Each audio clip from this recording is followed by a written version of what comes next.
Dans une salle d'audience fédérale faiblement éclairée, où le silence pesait lourd et où le seul bruit était le grattement des stylos et quelques exclamations étouffées, quelque chose d'impensable s'est produit. À huis clos, dans l'ombre de ce qui aurait dû marquer la fin de l'empire de Sean Diddy Combs, un accord a été conclu. Un accord qui pourrait tout changer. Des initiés proches de l'affaire murmurent maintenant que Diddy, confronté à une possible peine de 20 ans pour des accusations liées à la prostitution, a offert plus que des excuses et une stratégie de défense. Il a livré un nom, un gros nom, Steve Harvey, malhonnête, violent, horrible. Un libertin qui a menti et trompé plusieurs partenaires. Incroyablement, c'est ainsi que les propres avocats de Sean Diddy Combs décrivent le magnat de la musique milliardaire, actuellement confronté à de graves accusations de trafic humain dans un tribunal de New York. N'oubliez pas de vous abonner à notre chaîne, de liker, de commenter vos pensées et de partager cette vidéo pour que la vérité continue de circuler. Restez curieux et engagez-vous dans la conversation. Cette trahison, si elle est vraie, n'est pas seulement destructrice de carrière. C'est un événement sismique. Le genre de mouvement qui ébranle les fondations du pouvoir à Hollywood, exposant les courants sombres sous la surface scintillante. L'équipe juridique de Diddy, triomphante après qu'il a échappé aux accusations les plus dévastatrices, racket, trafic, coercition forcée, est restée étrangement silencieuse depuis le verdict. Mais une chose est claire, le refus de sa mise en liberté sous caution ne l'a pas empêché de négocier depuis sa cellule. Et ce qu'il aurait donné en échange, des preuves, des dossiers, des enregistrements, peut être même un témoignage direct. Tout cela pointe vers un homme qui a longtemps projeté des valeurs familiales et une sagesse saine à la télévision syndiquée. Steve Harvey, le patriarche de Family Feud, le gourou autoproclamé des relations, le roi de la radio matinale, et peut être le général secret de l'empire invisible d'Hollywood. Un initié des forces de l'ordre suggère que le FBI se prépare à agir contre Harvey, une action qui pourrait survenir dès l'audience de condamnation de Diddy cet automne. L'arrestation viserait prétendument Harvey comme un nœud central dans un vaste réseau de coercition, de contrôle et de dissimulation dans l'industrie du divertissement. Si les dossiers de Diddy existent vraiment, ils relieraient Harvey à des années d'opérations de silence, de tactiques d'intimidation et de manipulation de haut niveau impliquant certains des plus grands noms de la musique, du cinéma et de la télévision. Un réseau si vaste qu'il a été comparé en interne à un syndicat de célébrités, un système de pouvoir si dense de silence et de protection qu'il a fallu une pression fédérale et le désespoir de Combs pour enfin le fissurer. Alors, demandons-nous, la trahison de Steve Harvey par Diddy était-elle juste une tentative pour obtenir la clémence? Ou y a-t-il quelque chose de plus profond en jeu? Quelque chose de plus ancien, de plus froid et peut être beaucoup plus personnel? Car ne vous y trompez pas, il ne s'agit pas seulement de conclure un accord. Il s'agit de levier, de régler des comptes et peut être, juste peut être de vengeance. Une théorie qui gagne du terrain transforme ce scandale en une guerre psychologique. Le passé présumé de Diddy avec Lori Harvey, la belle-fille de Steve, est plus qu'un simple titre de 2019. À l'époque, les photos des deux ensemble, riant en Italie, en vacances à Cabo, ou même dînant avec la famille Harvey, ont fait des vagues sur les réseaux sociaux. Mais et si ce n'était pas une simple aventure? Et si ce n'était même pas à propos de Lori? Je suis tellement protecteur envers elle parce que je sais ce à quoi elle est confrontée. Et si cette romance était une mission? Plusieurs sources ont discrètement spéculé que l'implication de Diddy avec Lori aurait pu servir de point d'entrée dans le cercle restreint de Steve Harvey. Certains parlent même d'une infiltration. Après tout, qui d'autre pourrait s'approcher autant d'une famille farouchement protégée? Lori, alors au début de la vingtaine, était vue comme une étoile montante. Diddy, de plusieurs décennies son aîné, faisait face au chagrin de la perte de Kim Porter et s'accrochait à ce que des initiés décrivaient comme des encres émotionnelles. Mais avec ce que nous savons maintenant sur les cassettes, les dossiers et le timing, certains commencent à se demander si toute cette relation n'était pas un écran de fumée. Diddy collectait-il des informations sur Steve tout ce temps? Ses dîners chaleureux et ses promenades sous les flashs des paparazzi étaient-ils en réalité des reconnaissances? Et n'oublions pas que Diddy et Steve n'étaient pas des étrangers. Leur amitié remonte à au moins 2 décennies, bâtie sur un prestige partagé dans l'industrie et des dîners de pouvoir à Beverly Hills. Mais depuis le début du procès, Harvey s'est fait remarquer par son absence de commentaires publics. Pas un mot de soutien, pas une citation, pas même un vague moment de prière pour la famille. Juste un silence radio. Ce n'est pas normal pour un homme qui se vantait autrefois d'avoir encadré la même célébrité qui pourrait maintenant chercher à l'enterrer. Derrière ce silence, selon ceux qui connaissent l'enquête, il y a de la panique. Car ce que Diddy a livré n'était pas seulement des noms, c'était des logistiques, des lieux, des listes de personnel, des registres de vol, et dans ces détails réside la possibilité que Harvey ne se contentait pas de connaître la face sombre des failles de célébrité. Il pourrait en avoir été l'un des gestionnaires. Des sources du côté juridique affirment que l'enquête sur Harvey s'étend désormais sur près de 10 ans, retraçant les liens avec des agences de talent, des contrats de sponsoring et des événements privés qui auraient servi de façade à des comportements que le public ne tolérerait jamais. Les prétendus freak-offs de Diddy peuvent sembler grotesques, mais si Harvey est impliqué, l'ampleur et l'intention pourraient être à un tout autre niveau. Eh bien, les choses que j'ai vécues avec lui étaient monstrueuses. Ces trucs ont presque détruit ma vie. Plus troublant encore, il y a des rumeurs selon lesquelles certains des mêmes agents de sécurité qui protégeaient Diddy à son apogée ont ensuite travaillé pour les productions télévisées de Harvey. Un ancien garde du corps aurait même témoigné pour l'État. Cela seul suggère un chevauchement dangereux.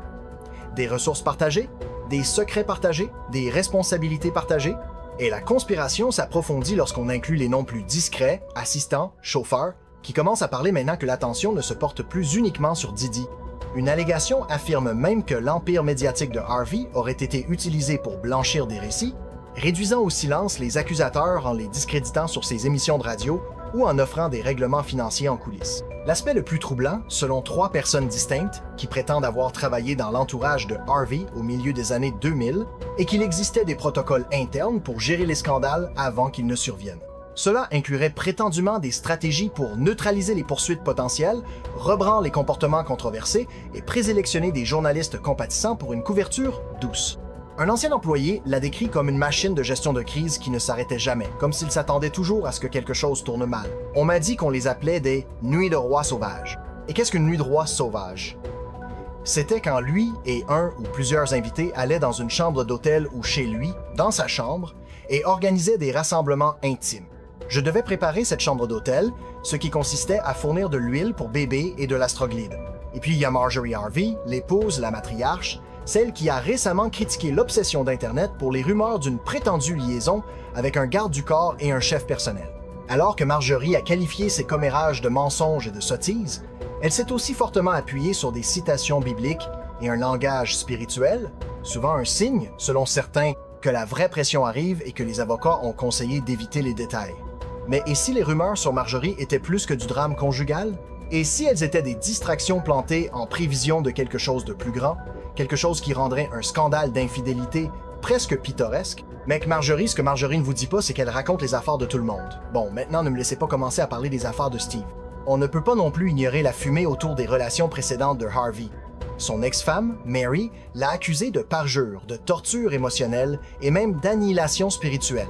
Oui, c'est l'expression utilisée dans les documents légaux. Sa plainte a peu être été rejetée, mais pas avant d'avoir brossé le portrait d'un homme qui pouvait prétendument orchestrer le chaos en coulisses tout en maintenant une image publique charmante. Maintenant, avec le FBI qui rôde et l'accord de Diddy planant sur tout, nous nous retrouvons face à un champ de bataille d'anciens alliés, de faux sourires et de décennies de secrets.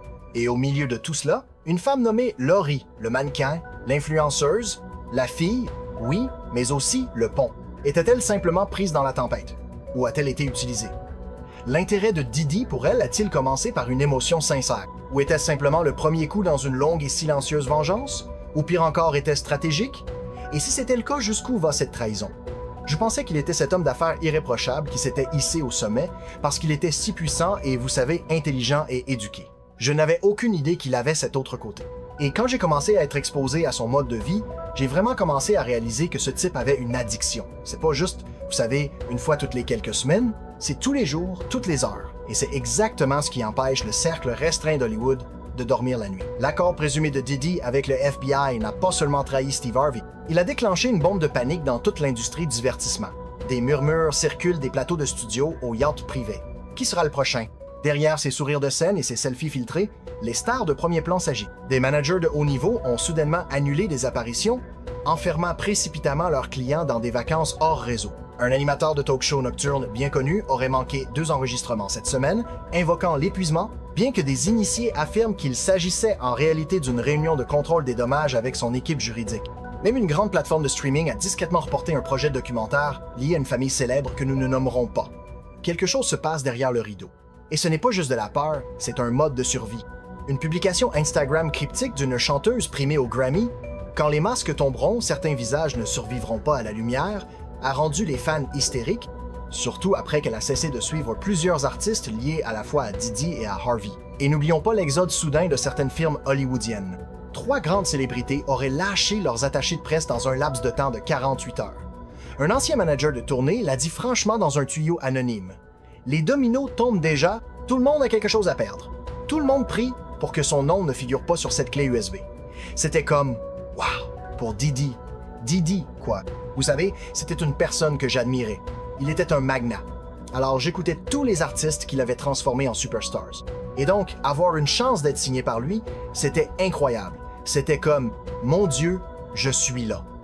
J'ai enfin réussi. Cette clé USB, selon des sources proches de l'enquête fédérale, fait partie de ce que Diddy a remis au procureur.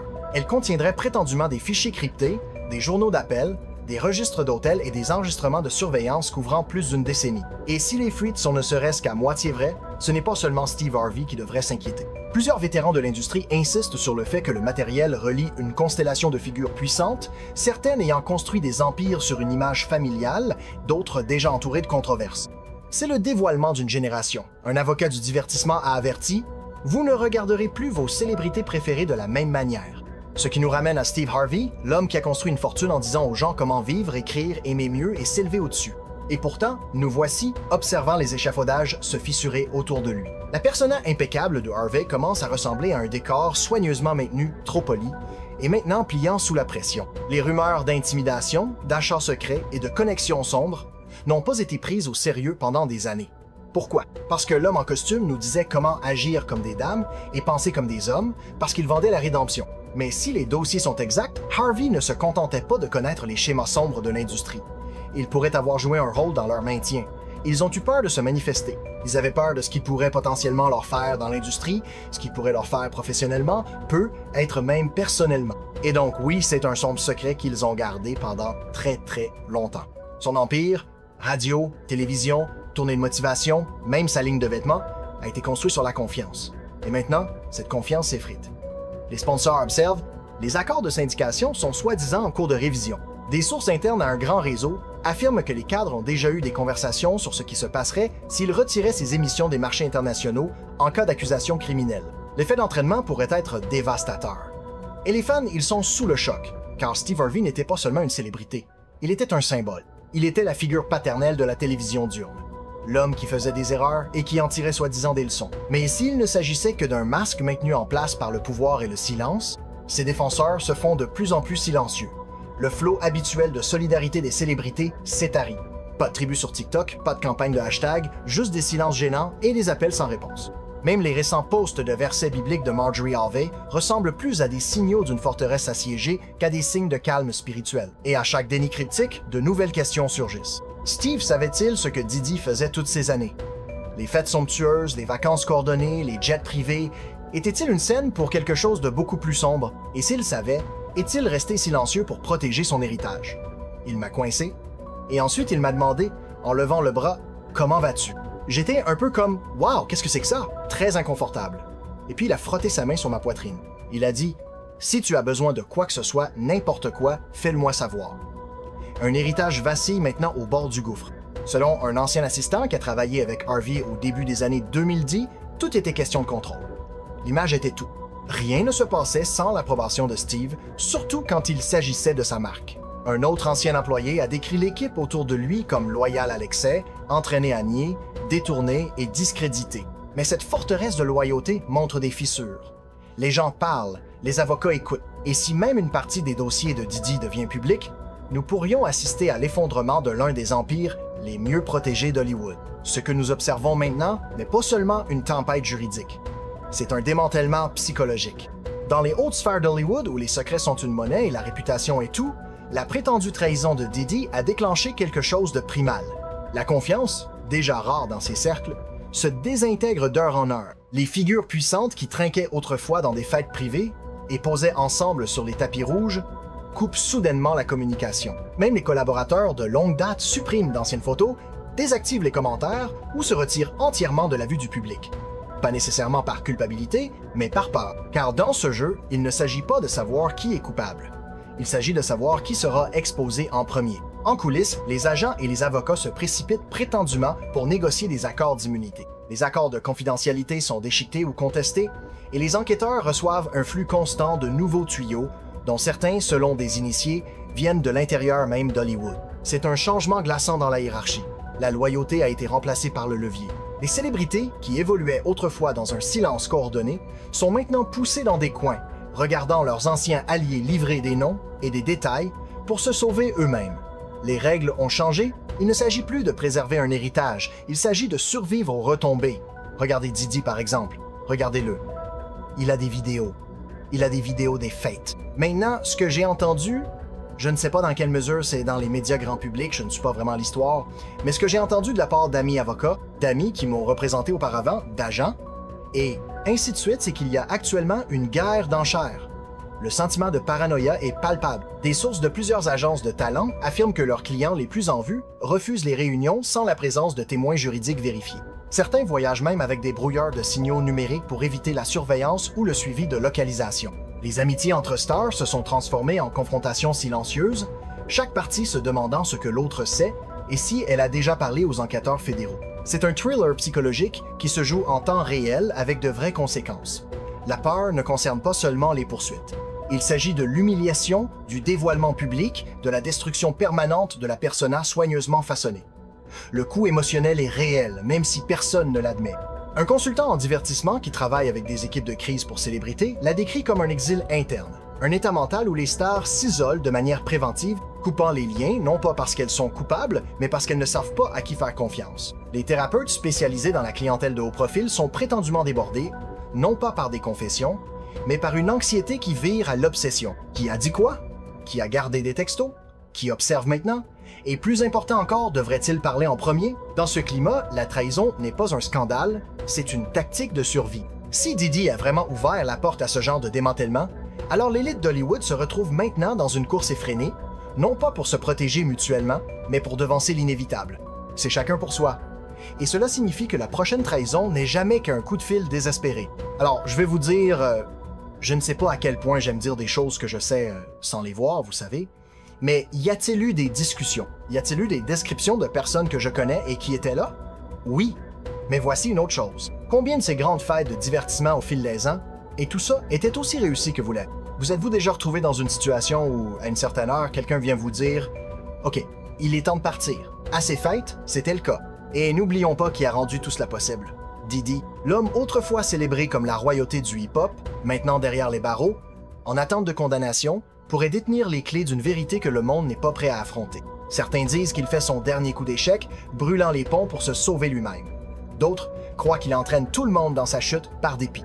Mais que se passe-t-il si ces dossiers arrivent au tribunal ou pire, au public? Pourrions-nous voir la chute d'autres titans des médias, le démantèlement de réputations vieilles de décennies, des icônes de la télévision diurne, des producteurs primés au Grammy, des actrices oscarisées pourraient-elles toutes s'être empêtrées dans ce même réseau obscur? Et combien d'entre elles pensaient qu'elles étaient trop puissantes pour être touchées? Je ne le sais pas. Mais ça semble très suspect quand on regarde l'histoire de différentes personnes qui peuvent vous faire disparaître si vous savez. J'ai moi-même eu des inquiétudes à propos de certaines choses dont je parle dans mon émission parce que, soyons clairs, le scandale ne concerne pas seulement Steve Harvey, Didi ou Lori. Il s'agit d'un système qui a protégé les puissants et puni les silencieux. Il s'agit de l'image avant l'intégrité, de la loyauté avant la loi. Et la question terrifiante, jusqu'où cela va-t-il? Et maintenant, nous nous tournons vers vous. Si les preuves de Didi sont réelles, si toute cette machine de la culture des célébrités est sur le point d'imploser, qui pensez-vous sera le prochain? Quel nom tombera avant que la fumée ne se dissipe? Et êtes-vous prêt à affronter la vérité sur les stars en qui vous aviez autrefois confiance? Dites-nous ce que vous croyez dans les commentaires ci-dessous. Et accrochez-vous bien, la tempête est loin d'être terminée. Jusqu'à la prochaine fois, restez curieux, restez sceptiques et continuez à regarder.